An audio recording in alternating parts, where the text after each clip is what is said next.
Hello दोस्तों, Janvi says में आपका स्वागत है। तो बात करेंगे जनाब के ब्लॉग के बारे में।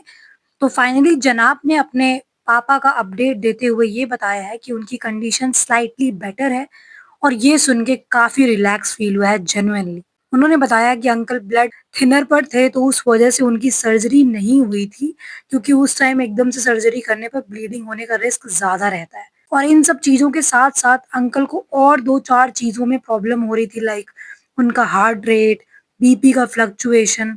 ये तो होता ही है सबके साथ कि एक बीमारी लगी है शरीर में 4 उसके साथ आ जाती हैं। सबसे ज़्यादा अच्छा तब लगा जब जनाब ने बताया कि पापा आज स्माइल कर रहे हैं, अच्छे से रिस्पॉन्ड कर रहे हैं, तो वो सुनकर बहुत अच्छा लगा। गॉड ब्लेस हिम, जल्दी से ठीक हो जाएँ बस, है ना? हम सब लोग मतलब जितने भी मैं देख रही हूँ कितने ज़्यादा लोग कमेंट्स करके दुआएँ कर रहे हैं, है ना? जो अपने-अपने जो जिस रिलिजन को फॉलो करता है वो उसके अकॉर्डिंग प्रे कर रहा है ना? बहुत अच्छा लग रहा है ये सब देख के, है ना? बस मैं तो यही चाहती हूँ कि बस जल्दी-जल्दी से अंकल बिल्कुल सही सलामत अपने घर पहुँच जाएँ। जनाब ने इन सब चीज़ों के साथ-साथ उन लोगों को भी कॉल आउट किया, जो फेक न्यूज़, झूठे थंबनेल लगा के गलत न्यूज़ फैला रहे थे। तो उन्होंने कहा कि आप उन पर विश्वास मत करिएगा, हम लोग जो बताएँ बस उसी पर विश्वास करिएगा। गाइज़ मैं इस चीज़ के अगेंस्ट हूँ स्ट्रिक्टली। आप किसी के फादर के बारे में इतनी बड़ी न्यूज़ छाप दे रहे हो, बोल दे रहे हो पॉडकास्ट में, एक बार आप अपने ऊपर रख के देखो, क्या आप एक्सेप्ट करोगे? अगर आपके साथ आपके लिए कोई ऐसा लिखेगा? मतलब बहुत गलत है किसी के फादर के बारे में इस तरीके की चीज़ें लिखना, बोलना। मतलब यहाँ तो मैं मुँह से बोल भी नहीं पा रही हूँ और आप लोग ऐसी चीज़ें लिख के पता नहीं क्या हासिल कर रहे हो। Very disappointing. एक बहुत बड़ी न्यूज़ रिपोर्टर ने कुछ दिन पहले हेमा मालिनी जी के हस्बैंड की डेथ के 11 दिन पहले ही उन्हें मृत घोषित कर दिया था और वो भी कोई छोटा-मोटा चैनल नहीं है, बहुत बड़ा चैनल है वो। इन्हीं सब रीज़न से आज इंडिया की रैंक कितने पीछे है पत्रकारिता में। एटलीस्ट कुछ भी बोलने से पहले फैक्ट तो चेक करो, ऑथेंटिसिटी तो चेक करो उसकी और इतनी सेंसिटिव बात बिना चेक किए तो बिल्कुल भी नहीं बोलना चाहिए। लेकिन I don't know for what reason लोग ऐसा करते हैं। मतलब मुझे इतना ज़्यादा शॉकिंग कह लो या इतना ज़्यादा सैड है ये, है ना? कि आप किसी के फादर के बारे में मतलब वो ठीक हो रहे हैं, धीरे-धीरे थोड़े बेटर हो रहे हैं, आप उनके बारे में ऐसी न्यूज़ें उड़ा देते हो और इवन यहाँ तक क्लेम कर रहे हो कि उनके क्लोज़ फैमिली मेंबर ने आपको ये न्यूज़ दी, मतलब कुछ भी बोल देते हो। मतलब चलो ठीक है, आप बाकी बातें कर रहे हो, चलो मैं एक समय के लिए कह रही हूँ, चलो वो फिर भी ठीक है, बट किसी के जीने-मरने की बात तो कम से कम सोच समझ के लिखनी चाहिए, बोलना चाहिए। इतनी बड़ी-बड़ी टिप्पणियाँ आप इतने आसानी से कर दे रहे हो।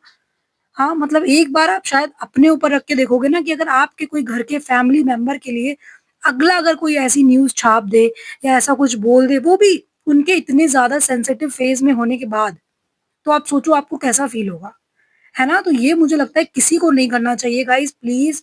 अगर आप में से कोई मेरा पॉडकास्ट सुन रहा है या जो भी है, प्लीज़ ऐसा करना बंद करो, है ना? आपको जो भी पॉडकास्ट बनाने हैं, आप उनके व्लॉग्स में जो देख रहे हो उस बेसिस पे बनाओ, है ना? ये और तो बातें फिर भी मैं कह रही हूँ चल जाती बट किसी के जीने-मरने पे मत बोलो, है ना? तो मुझे लगता है कि जीने-मरने की बातें नहीं करनी चाहिए आपको अनटिल अनलेस डब्बा या जनाब अपने चैनल से आके या अपनी स्टोरी स्टेटस के माध्यम से ना क्लियर कर दे, तब तक आप अपने मुँह से प्लीज़ कुछ भी मत बोलो, है ना? आगे जनाब ने दीपिका की अपडेट देते हुए बताया कि उनका भी सब कुछ अंडर कंट्रोल है, ऐसा कुछ भी सीरियस नहीं है, सब ठीक है। तो ये सब भी सुनकर अच्छा लगा कि चलो एटलीस्ट दीपिका भी बेटर है। जेनुइनली मैं थोड़ा-सा रू बेबी के लिए मेरे को थोड़ी-सी टेंशन होने लग जाती है कि मतलब वो बहुत छोटा बच्चा है ना? तो मतलब मिक्स बहुत सारी मतलब मल्टीपल चीज़ें एक साथ आ जाती हैं, ये कह सकते हैं, है ना? तो चलो अच्छा है, ये भी सुनकर अच्छा लगा कि दीपिका की भी जो सिचुएशन है वो अंडर कंट्रोल है ना? जनाब के फेस पर एक सैटिस्फैक्शन थी पापा के लिए कि आज वो स्माइल कर रहे थे, रिस्पॉन्ड कर रहे थे, है ना? पापा की स्पीच में थोड़ी प्रॉब्लम है अभी, उन्होंने ऐसा बताया। कुछ चीज़ें तो धीरे-धीरे ठीक हो जाएँगी, है ना? जब उनकी थेरेपी सेशन शुरू होगा, बस जल्दी से ठीक होके वो घर पहुँच जाएँ, है ना? मुझे लगता है ना कि घर के एनवायरनमेंट में और हॉस्पिटल के एनवायरनमेंट में बहुत फ़र्क होता है ना? घर पे आने के बाद आदमी ऐसे ही मतलब जल्दी उसकी हीलिंग फास्ट होने लग जाती है ना?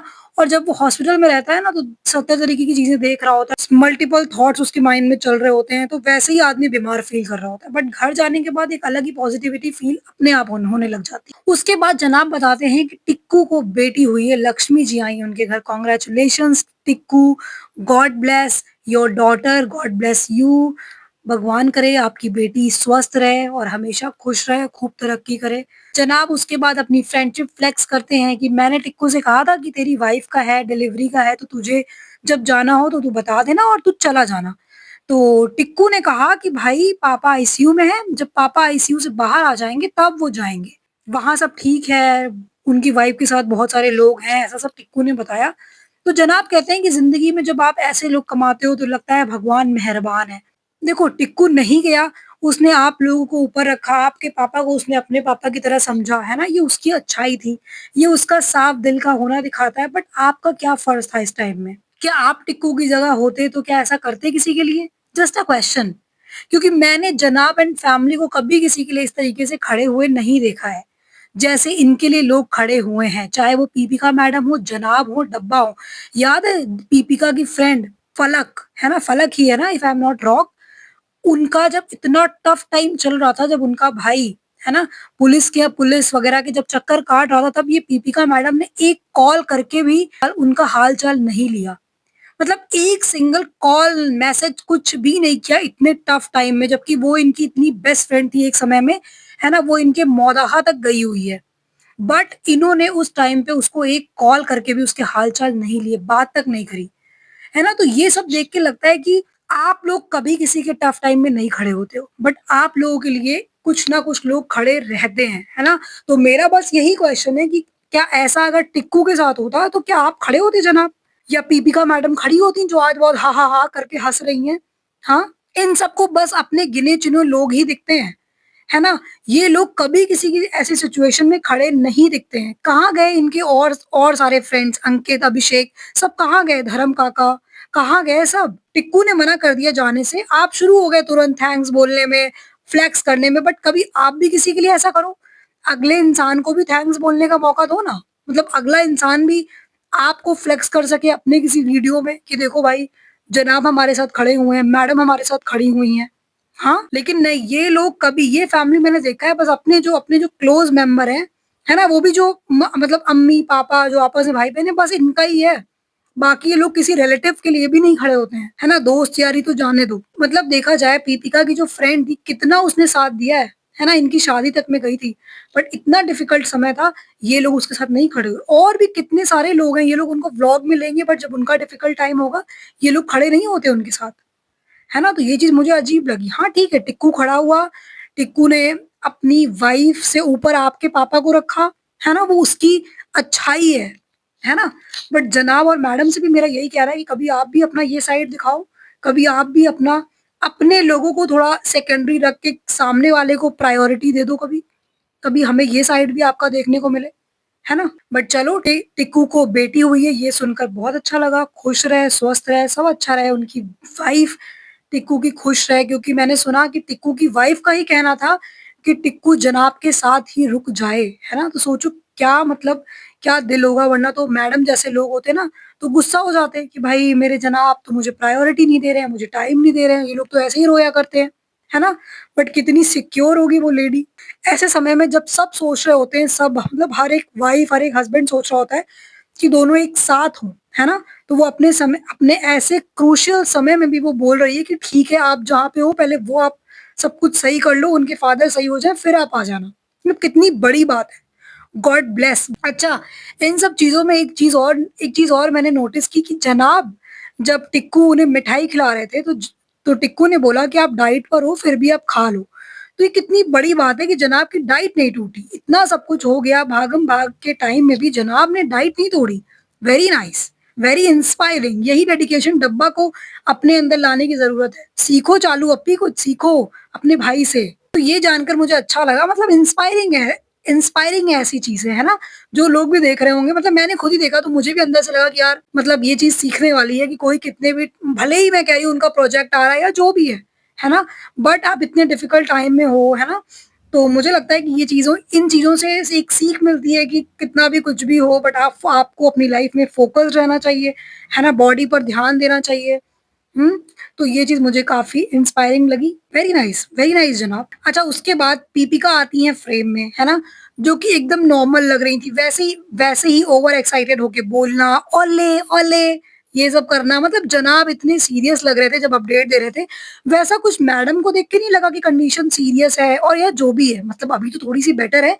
स्टिल जो मैडम की जो बॉडी लैंग्वेज थी ना, वो एकदम चिल थी। कहीं से भी मैडम कुछ भी थोड़ी-सी भी परेशान या कुछ ऐसा नहीं दिख रही थी। मैडम एकदम नॉर्मल थी, जैसे कुछ हुआ ही नहीं है। मैडम को क्या ही कहा जाए। और हाँ, डब्बा का व्लॉग नहीं आया है, ज़रूर आज कल में आ जाएगा क्योंकि भाई ने डाल दिया है, तो पीछे-पीछे डब्बा भी आएगी। भाई ने मना करके रखा होगा ना कि ये मेरा कंटेंट है, पहले मैं बताऊँगा, पहले मैं अपडेट दूँगा, फिर तुम बताना। इसीलिए डब्बा बेचारी शांत बैठी है। भाई ने डाल दिया, अब वो भी अपडेट देने आ जाएगी शाम तक। अच्छा, इनके किसी रिश्तेदार ने अपने यूट्यूब, इंस्टाग्राम से कुछ भी नहीं बताया, ना दुआ माँगी, ना कुछ भी नहीं।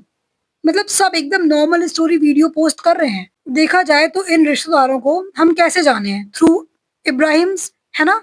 तो सब इनकी वजह से ही लाइमलाइट ले गए, बट जब साथ खड़े होने का टाइम आया तब नहीं खड़ा हुआ कोई। वैसे मैं रिश्तेदारों को क्या कहूँ, ये लोग भी तो वैसे ही हैं। बस हाँ, इतना है कि जो रिश्तेदार आज के समय में जो यूट्यूबर बने फिर रहे हैं, वो कहीं न कहीं इसी फैमिली की वजह से ही बने हैं। है ना? तो मुझे लगता है कि उन लोगों को कुछ तो मेंशन करना चाहिए था अपने वीडियोज़ में। हाँ, चुकैया जो व्लॉगर है ना? डब्बा को व्लॉग में लेती है, डब्बा की वजह से उसका चैनल कहीं न कहीं चमका है, तो उसका भी तो फर्ज़ बनता था ना, अपने जो रिश्तेदार हैं उनके लिए दुआ की दरख्वास्त करे या उनको मेंशन करे, बताए उनके बारे में। बट कहीं किसी ने, किसी रिश्तेदार ने कोई भी मेंशन नहीं किया है ना?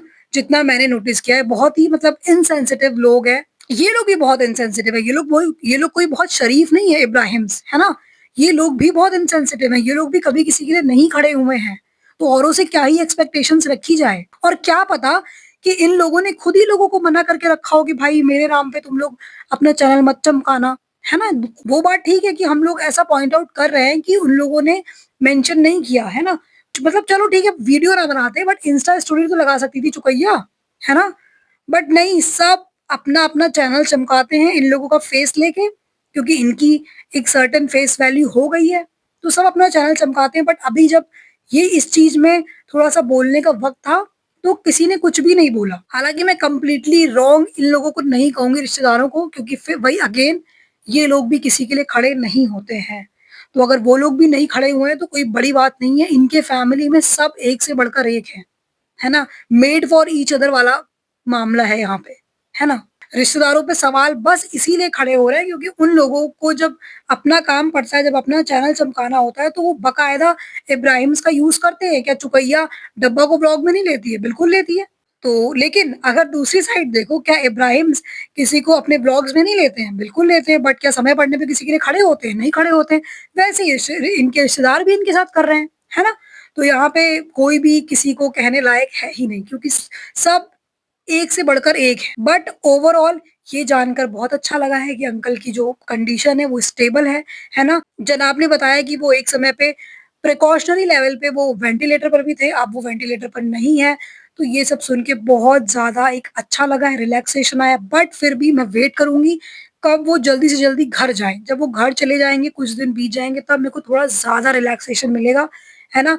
स्टिल गाइज़, आप सब लोग अभी भी भर-भर के प्रे करो, दुआ करो, जो जिस भी रिलिजन में बिलीव करता है, खूब भगवान से प्रे करो कि इब्राहिम अंकल जल्दी-जल्दी से ठीक होके अपने घर पहुँच जाएँ। और गाइज़, पॉडकास्ट यहाँ तक सुन लिया तो लाइक भी कर दो, मेरा भी चैनल सब्सक्राइब कर दो। हाँ, सपोर्ट करो गाइज़, अभी तक मेरे 100 सब्सक्राइबर्स भी नहीं हुए हैं। प्लीज़ जल्दी-जल्दी करवा दो। मतलब मुझे तो थोड़ी बहुत टेंशन भी हो रही थी इधर कुछ दिनों से, क्योंकि इन लोगों के व्लॉग्स भी नहीं आ रहे थे, है ना? और उसके बाद कुछ लोग जो इस तरीके की न्यूज़ फैला रहे थे, है ना? तो वो न्यूज़ भी मैं सुन रही थी कि यार क्या ऐसा हुआ है, क्या ऐसा हुआ है? हालाँकि मुझे विश्वास नहीं था, बट चूँकि इन लोगों के व्लॉग्स को थोड़ा-सा लंबा समय हो रहा था ना, तो एक डर-सा हो रहा था अंदर से कि पता नहीं क्या चल रहा है, सब ठीक तो है ना, क्या है क्या? तो चलो, थैंकफुली सब कुछ बेटर है। जनाब ने अपने व्लॉग से अपडेट दे दी है। आप लोग भी कमेंट्स में प्रे करना। तो चलिए इस पॉडकास्ट को रखेंगे इतना ही, मिलेंगे आपसे अगले पॉडकास्ट में। Till then, do like, share, comment and subscribe to my YouTube channel, which is Janvi Says. Thank you for listening, guys. God bless you all.